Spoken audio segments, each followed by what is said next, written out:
기도하겠습니다. 참 좋으신 아버지 하나님 고맙고 감사합니다.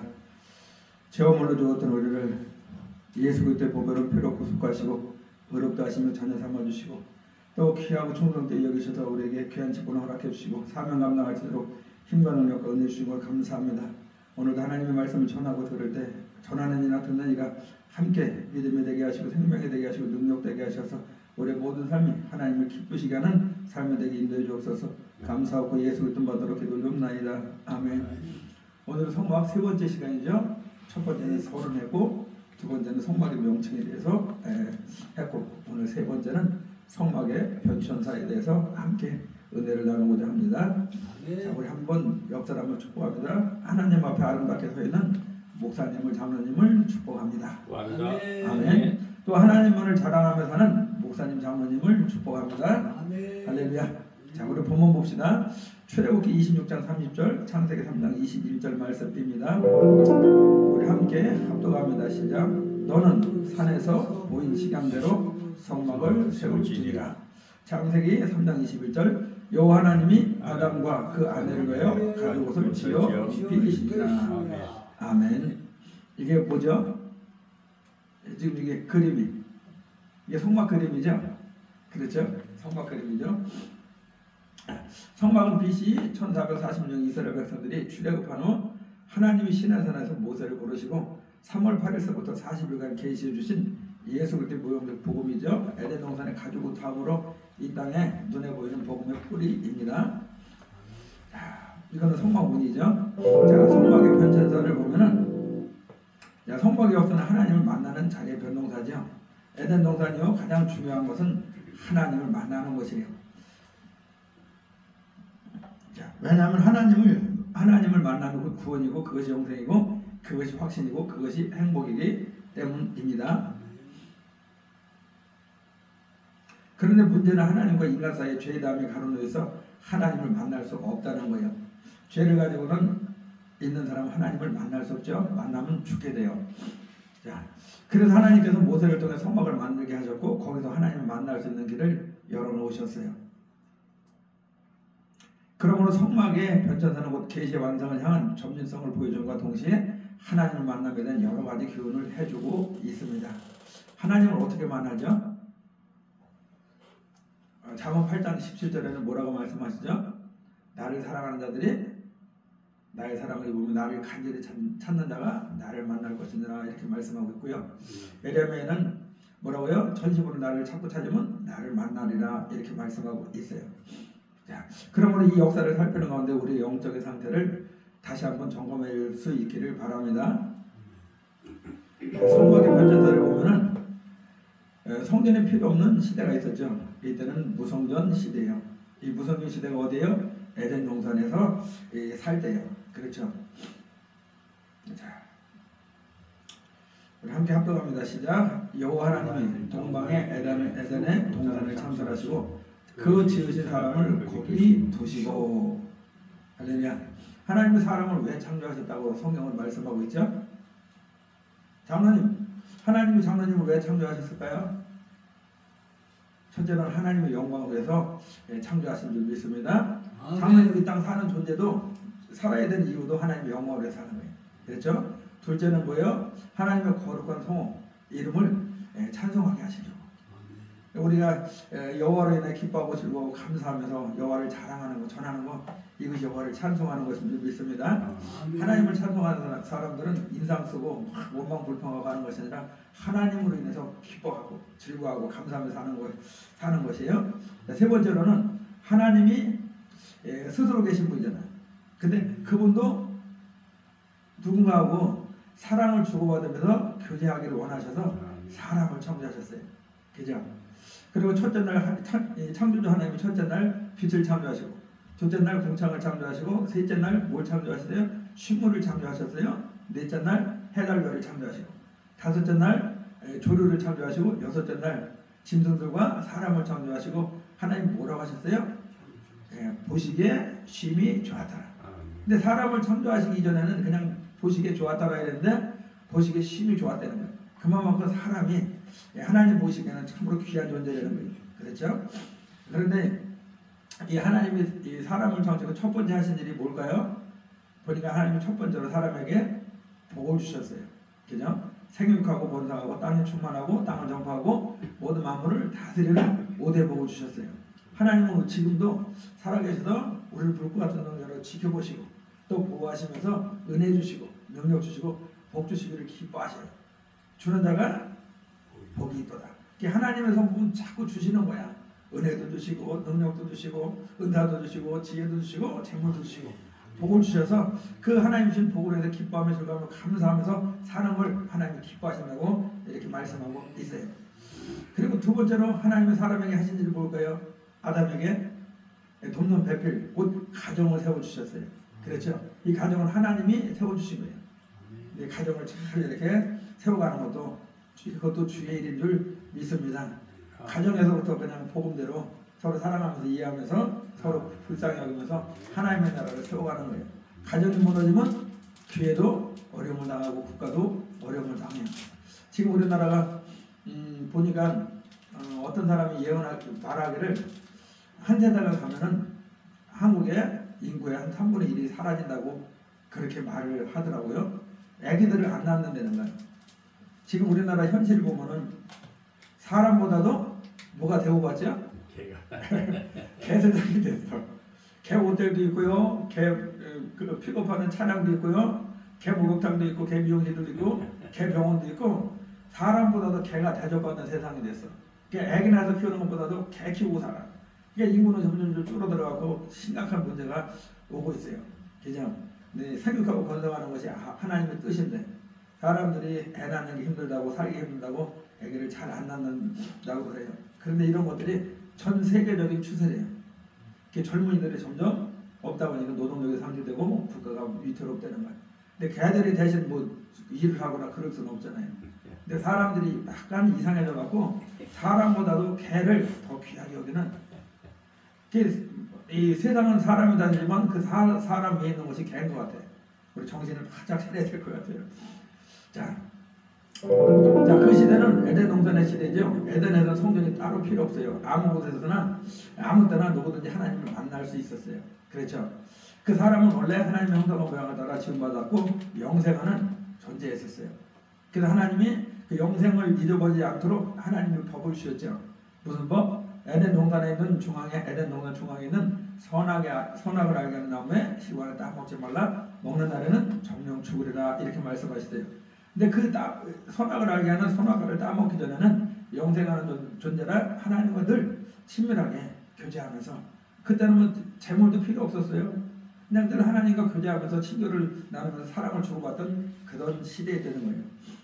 자, 왜냐하면 그때는 죄가 없었기 때문이죠. 하나님께서도 하나님께서 내 안에 계시고 내 밖에도 계시고 온전히 임마누엘 상태였다고 할 수 있다는 거예요. 하나님은 어디나 계시잖아요. 죄가 없으니까 우리 안에도 계시고 밖에도 계시고 늘 교통을 할 수 있는 거예요. 자, 여기서 보여주는 진리는 죄가 없어야 하나님을 만날 수 있다는 거죠. 그렇죠? 죄인은 하나님을 볼 수 없어요. 보면 그 보는 순간에 죽는다고 이렇게 말씀하고 있죠.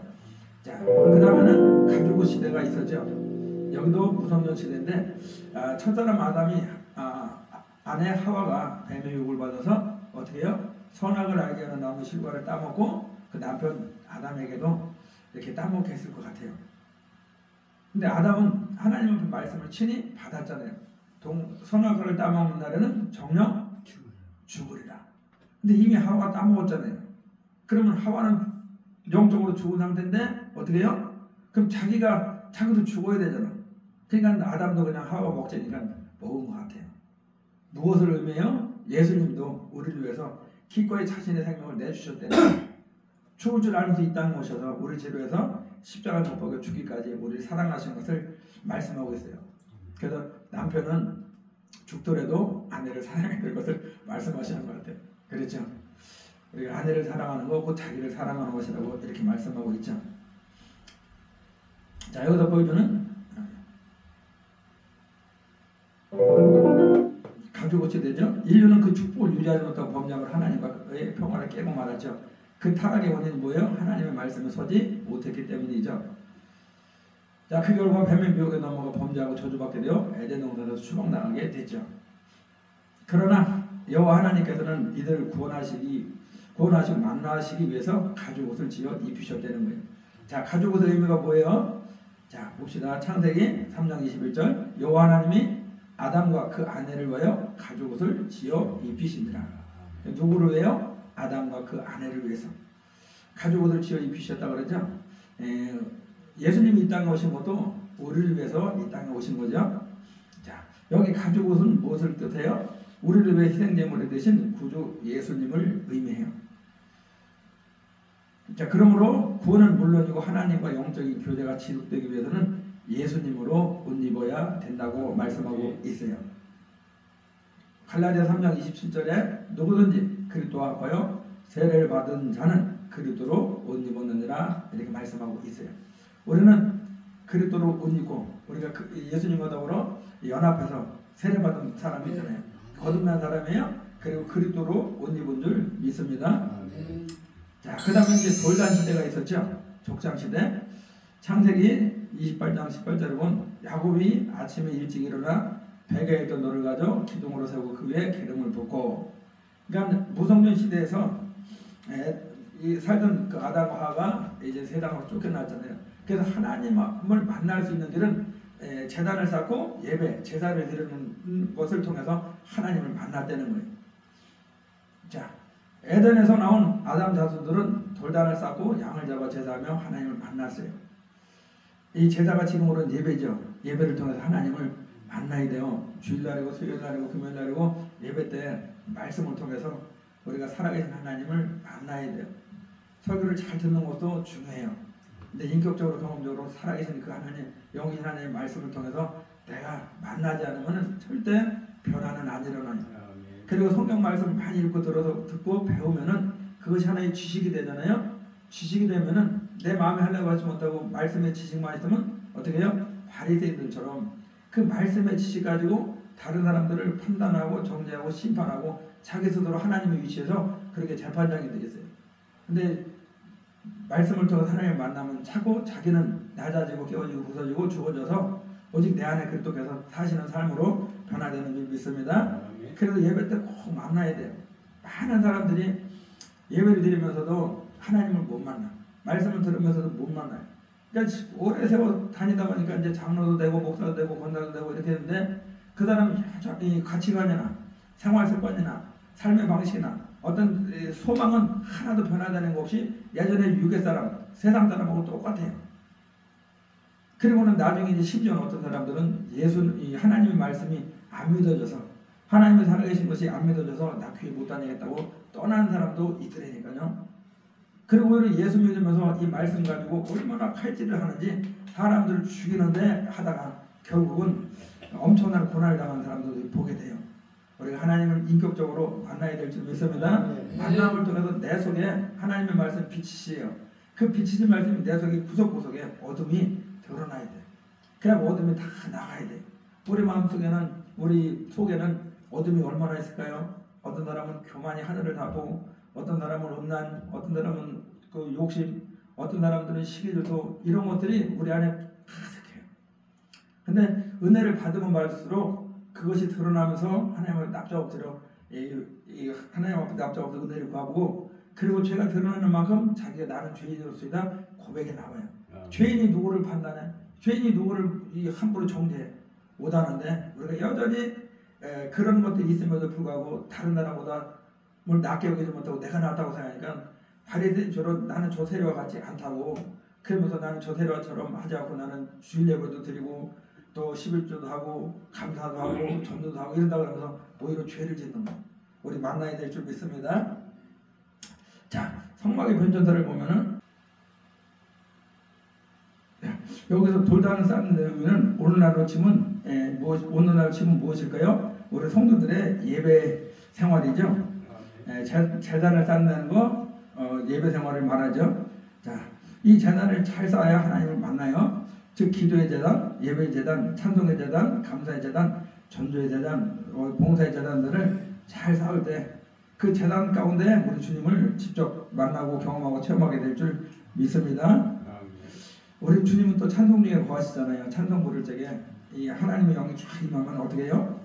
기쁨도 있지만 막 회개도 터지잖아요.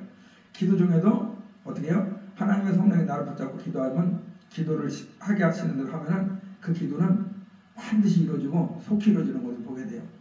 제가 우리 그 위에 누님이 우리 이제 그 일본에 사시는 누님이 전에는 하나님을 모르고 살았죠. 그리고 절에 열심히 다니고 또 제 이름도 절에다 갖다가 이렇게 올려놓고 공덕을 쌓고 그랬었어요. 그런데 이제 하나님이 어느 날 제 마음을 주장하셔서 성전에 올라가게 하시더니 기도를 시키시는 거예요. 근데 올라갈 적에 나는 내가 뭘 기도해야지 이러고 올라가는 게 아니에요. 가서 앉아서 기도하다 보니까 우리 누님만 구원해달라고 그 기도만 나와. 눈물 콧물을 쏟아지면서 하나님 우리 큰 누님 좀 구원해달라고. 그게 한 5분이나 한 것 같은데 1시간이 지났더라고. 근데 그렇게 흔들어하는 기도를 시키시더니 마음에 참 평안이 오면서 기쁨이 막 솟아나. 하나님이 들으시고 응답하시고 확신이 오나요? 그래갖고 이제 누님이 한국에 나왔을 때 이야기를 했더니 이제 이 교회 가는 게 처음엔 두려워하더라고. 쉽게 가서 종교를 바꾸려니까. 그러더니 하룻밤 자고 나더니 그 다음날 교회 가는 데 따라오시더라고. 그리고 그 첫 교회 가는 날 성령 체험을 하신 거예요. 그리고 제가 신학교 갈 적에 뭐예요? 신학교 학비를 다 대줬어요. 그리고 아파트를 제공해주고 생활할 수 있도록 생활비를 매달 20만 원씩 그렇게 보내줬어요. 그런데 그분이 그렇게 얘기를 해요. 하나님이 자기를 이렇게 자기 은혜 주신 것은 동생 뒷바라지 안 하고 학비 대주고 생활비 대주고 그렇게 하라고 하셨나 보다. 그걸 기쁨으로 하더라고.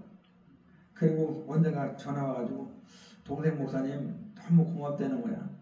물론 하나님이 자기를 구원해 주셨지만 동생 목사님을 통해서 내가 예수를 믿게 되고 하나님의 자녀가 되었고 지금 너무 행복하다는 거야. 그런 얘기를 들을 때 참 기뻐요. 성령께서 이 주관하신 대로 기도하면 반드시 역사가 일어나요. 자, 창세기 4장 3절 5절에 보면은 세월이 지난 후에 가인은 땅의 소산으로 제물을 삼아 여호와께 드렸고 아벨은 자기의 양의 첫 새끼와 그 기름을 드렸더니 여호와께서 아벨과 그 제물을 연합하셨으나 가인과 그 제물은 연합하지 아니하시니라. 가인이 심히 분하여 안색이 변하니. 여기서 보면은 가인과 아벨이 하나님 앞에 뭘 드렸어요? 제사를 드렸는데 한 사람의 제사는 하나님께서 연락하셨대요. 받으셨다는 거예요. 근데 한 사람은 그 제사를 연락지 아니하셨다는 거예요. 여기서 우리가 깨달아야 될 것은 하나님 앞에 우리가 예배를 드려도 하나님이 받으시는 예배가 있고 안 받으시는 예배가 있다 없다? 있다. 우리가 헌금을 해도 하나님이 기뻐 받으시는 헌금이 있고 하나님께서 그렇게 기뻐하시지 않는 하늘에 연락되지 않는 헌금이 있더라고요. 그러죠? 과부의 두렵돈을 드릴 적에 주님이 얼마나 기뻐하셨어요. 그죠? 저는 자기 모든 소리를 드렸다고 해서 하나님 주님이 엄청 기뻐하셨어요. 근데 우리가 강대상에서 이렇게 헌금을 넣고 기도하다 보면은 그 헌금이 금액이 반부족고를 떠나서 막 감동이 돼서 눈물로 막 축복기도가 나오는 그런 헌금이 있더라고요.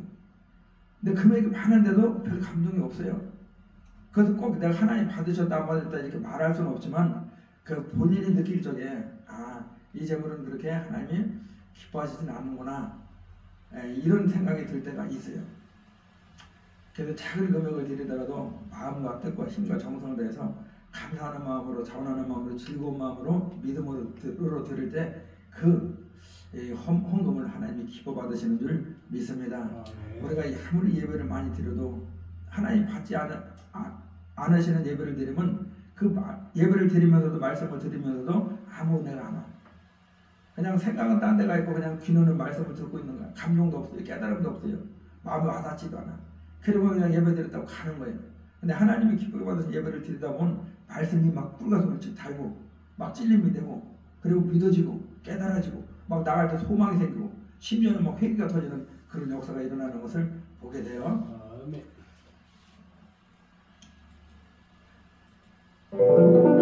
노아도 제단을 쌓았죠. 돌제단을 우리 읽어봅시다. 시작. 노아가 여호와로의 단을 쌓고 모든 정결한 짐승 중에서와 모든 정결한 새 중에서 취하여 번제로 단에 드렸더니 노아도 그 단을 쌓는데 누구를 위해서 단을 쌓아요?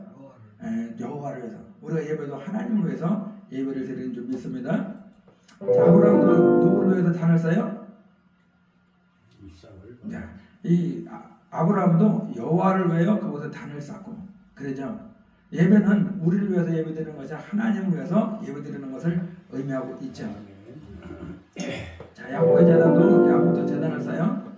자, 야곱의 아침 일찍 일어나 베개로 삼아서 돌아가자 그 기둥으로 세우고 그 위에 기름을 붓고 이때가 돌단 제단을 쌓던 시대죠. 이 돌단을 통해서 제사를 통해서 하나님을 만나는 거예요. 그 다음에 이제 성막 시대가 있죠. 성막은 광야 시대죠. 애굽에서 고통 나갔던 이스라엘 백성들이 어떻게 해요? 그 고역이 너무너무 심하니까 그들의 신음소리 고통들이 그들의 강호소리가 하늘에 상달돼요. 하나님이 그 고통소리를 들으시고 신음소리를 강호소리를 들으시고 아브라함과 이삭과 야곱의 언약을 추억하셔서 이제 하나님의 때가 되니까 하나님의 사람 모세를 보내죠. 그리고 그 모세를 통해서 이스라엘 백성들이 이제 출애굽해서 홍해를 건너고 시내산에 이르렀을 때 하나님이 그 모세를 시내산에 불러 올리셔서 이렇게 십계명의 두 돌판과 율법 그리고 성막의 식양을 주신 거예요. 그리고 성막을 이 식양대로 세우라고 말씀하고 있죠. 자, 여호와께서 모세를 통해서 광야에서 성막을 짓게 하셨죠. 이 성막은 하늘에 있는 곳의 모형이죠. 자, 이 성막에는 구속의 진리가 잘 담겨 있고 이곳에 하나님께서 임재하여 계셨고 그래서 이스라엘은 이 성막을 통해서 하나님을 만났어요. 이 성막이 하나님 임재해 계시고 그 지성소에서 이스라엘 백성들을 만나주신 줄 믿습니다. 성막이 보여주는 귀한 진리는 하나님 앞에 나가는 과정을 잘 보여줘요. 성막은 하나님 앞에서 계시보다 더 구체적인 계시죠.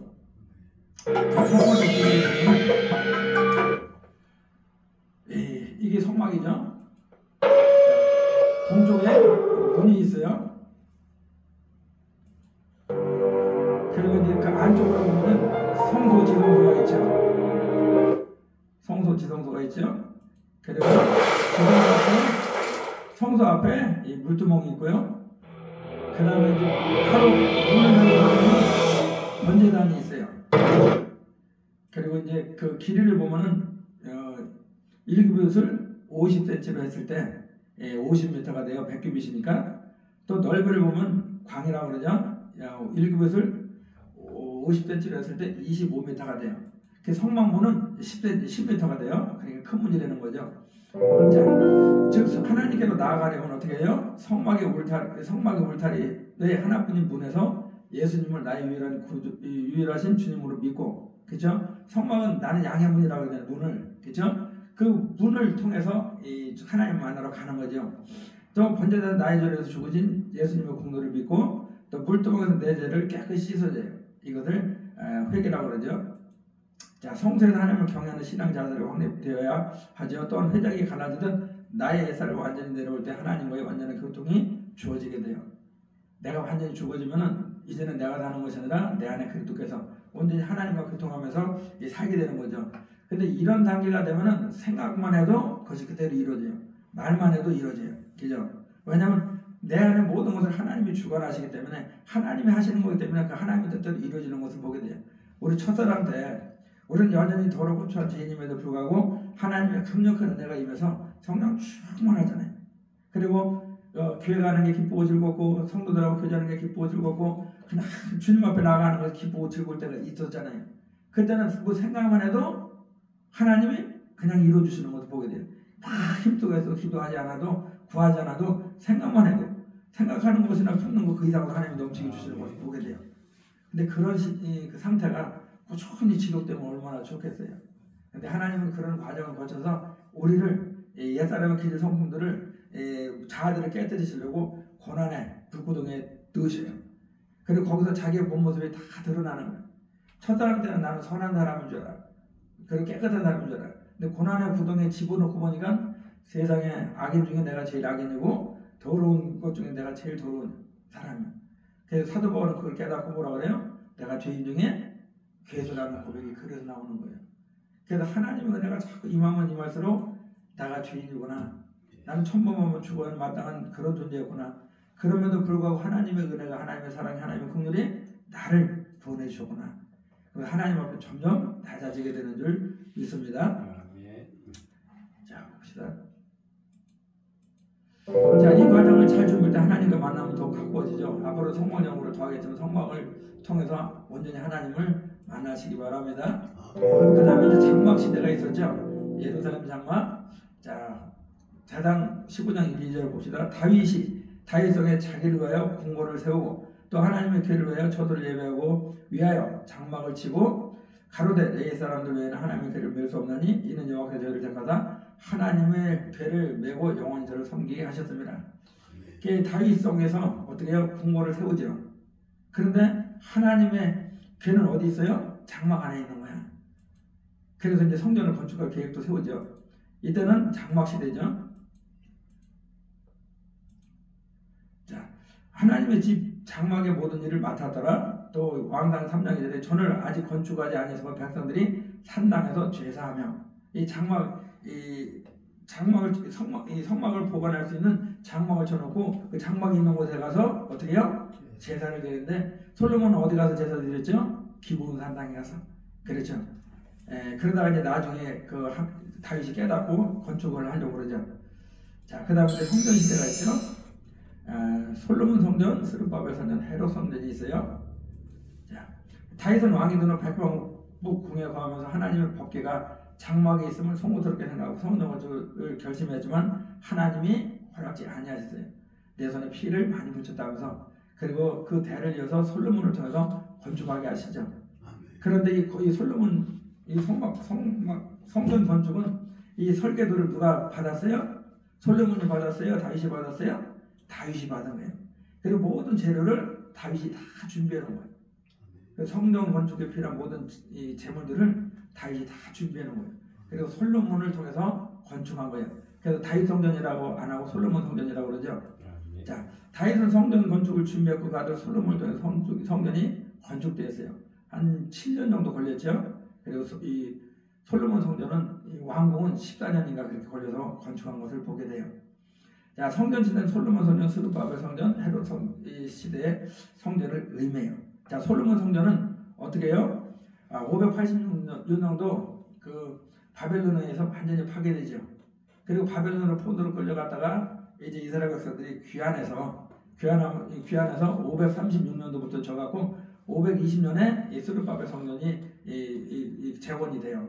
그리고 그것이 쭉 이어지다가 이 헤롯 때 성전을 다시 한 37년 동안에 다시 이렇게 헤롯 성전을 이렇게 보수하고 건축해요. 그리고 AD 70년에 완전히 로마 티토스 장군에 의해서 무너지죠. 예수님이 그 무너질 것을 미리 예언하셨어요. 시작. 너희가 이 성전을 하나 내가 4월 동안에 일으키리라. 이 눈에 보이는 성전을 하려 그러죠. 그래서 4일 동안에 일으킨다는데 예수님이 물론 능히 교회 건물을 다시 4월 동안에 건축하실 수 있는 분이지만 그렇게 하지 아니하셨죠. 눈에 보이는 성전이 아니고 이제는 우리 몸이 거룩한 성전 될 것을 예언하시는 거죠. 자, 이 예언은 헤롯 성전을 두고 하신 말씀이었고 이 말씀은 AD 70년에 성취되었어요. 이 성전을 건축할 적에 엄청난 금을 갖다 이 금으로 지은 거예요.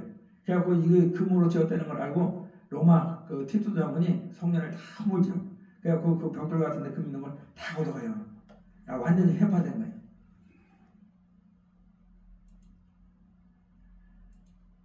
자, 이 성전은 예수님의 죽음과 부활과 재림을 의미해주고 있음을 예수님께서 친히 말씀하셨죠.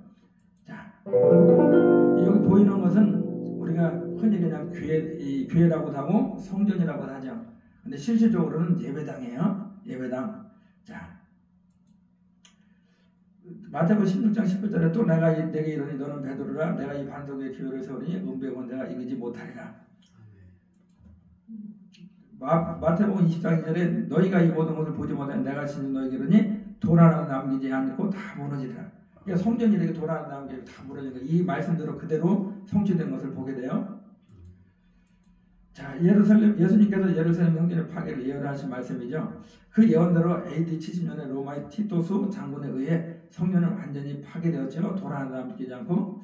이것은 유대인들에 대한 심판을 의미할 뿐 아니라 더 중요한 의미는 새 시대의 도래를 의미해요. 자, 그 시대는 교회 시대이죠. 교회 시대는 더 이상 하나님의 건물 성전에 계시지 않고 신령한 성전이 우리 성도들과 함께 하신다는 뜻이에요. 그러니까 성막 시대에는 성막 지성소에 하나님이 임재해 계셨고 성전 시대에는 그곳에 계셨지만 이제는 그 성전을 달고 어떤 건물에 계신 것이 아니라 우리 안에 오셔서 우리와 함께 하신다는 뜻이죠. 우리 한 사람 한 사람이 교회예요. 근데 그 교회를 잘 못 이해하게 되면 교회의 머리는 누구죠? 예수. 네, 교회의 머리는 예수님이셔요. 우리 각 사람들은 지체야. 그죠? 그 지체가 교회를 세워나가는 거예요. 그렇기 때문에 아유 나도 교회인데 혼자 가서 이렇게 예배드리고 혼자 가서 이렇게 하면 되지? 그게 아니에요. 우리는 각 지체이기 때문에 쉽게도 팔 하나 떨어져 나가면 어떻게 돼요? 이거 몸에서 떨어져 나가면 이거는 아무 쓸모가 없잖아요.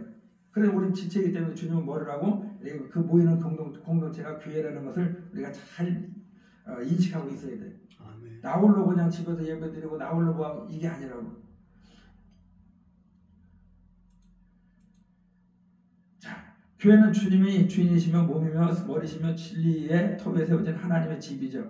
그죠? 우리 이 주님의 몸이에요. 또 머리가 되시고 진리의 터위에 세워진 하나님의 집이에요. 하나님이 어디 계시다고요? 우리 안에. 우리가 하나님의 집이죠.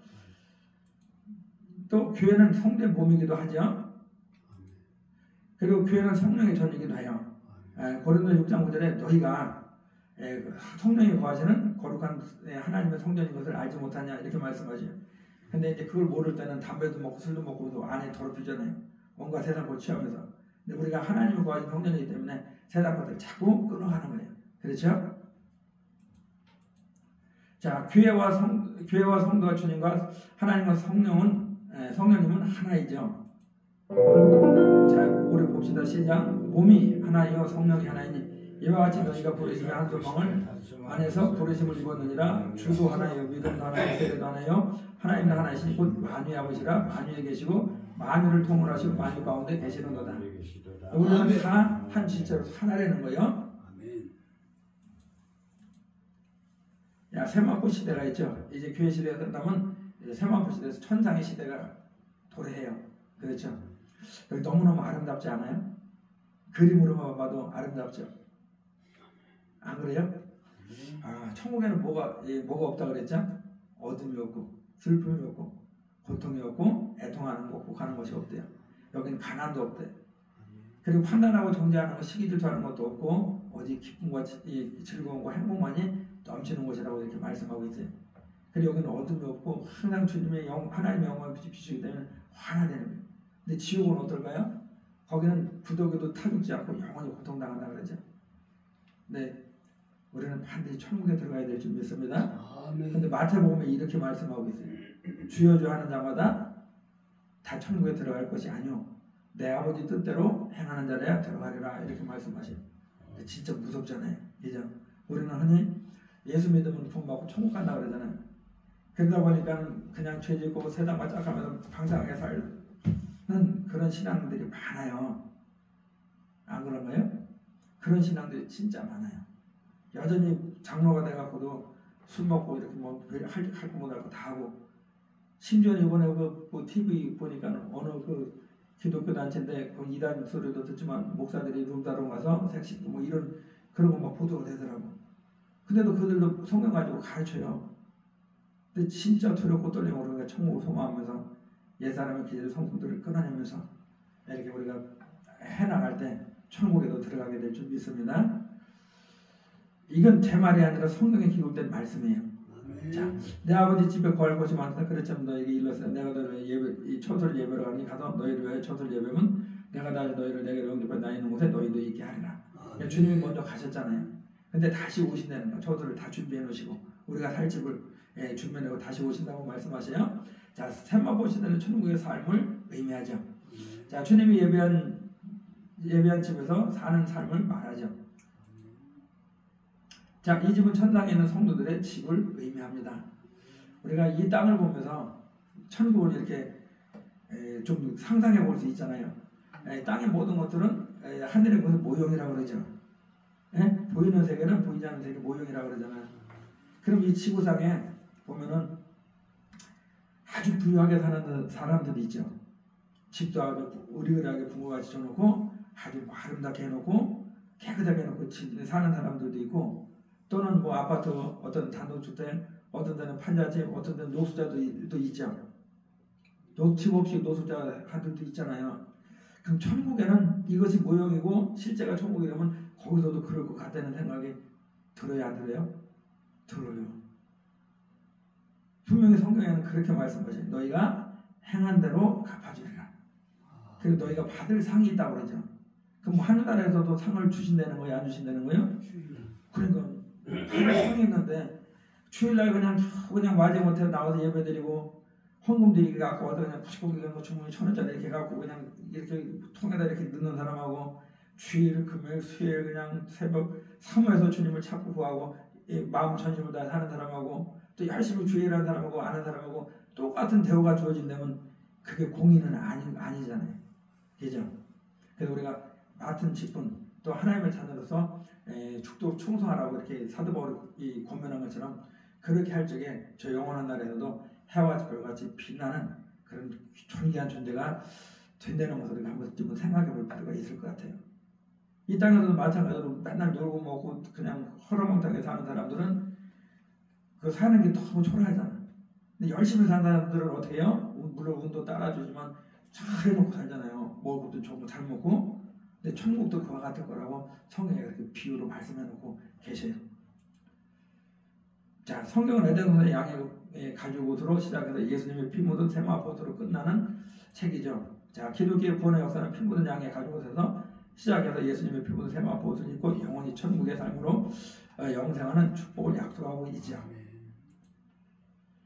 이 땅에서 예수님은 구주를 믿어 구원 얻고 귀환의 성령을 하나가 되어 생활하던 모든 그리스도인들은 주님이 이 땅에 재림하시는 날 예수님의 피 묻은 세마포옷을 입고서 주님을 만나게 될 것이며 주님이 예배하신 천당의 아버지 하나님 집에서 예수님의 피 묻은 세마포옷을 입고서 영원토록 살게 될 줄 믿습니다. 할렐루야.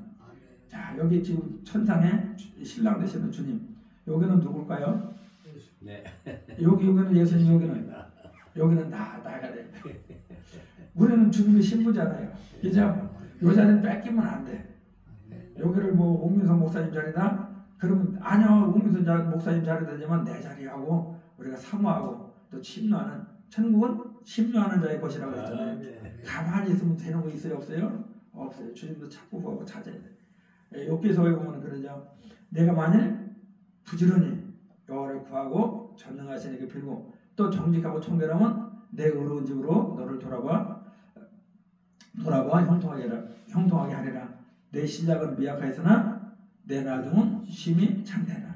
여기 여호와를 부지런히 구하라는 거예요. 그죠? 구한다는 게 뭐예요?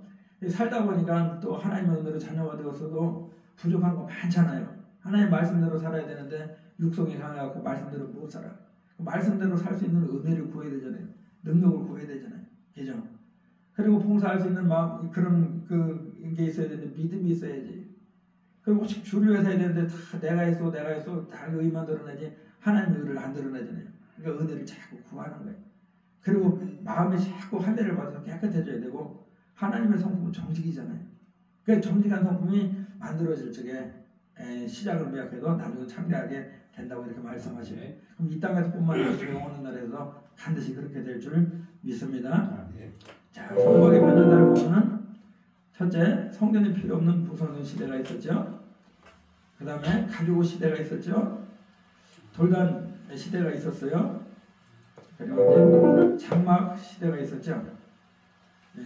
성막 시대죠. 그 다음에 장막 시대가 있었고, 그 다음에 이제 성전 시대가 있었죠.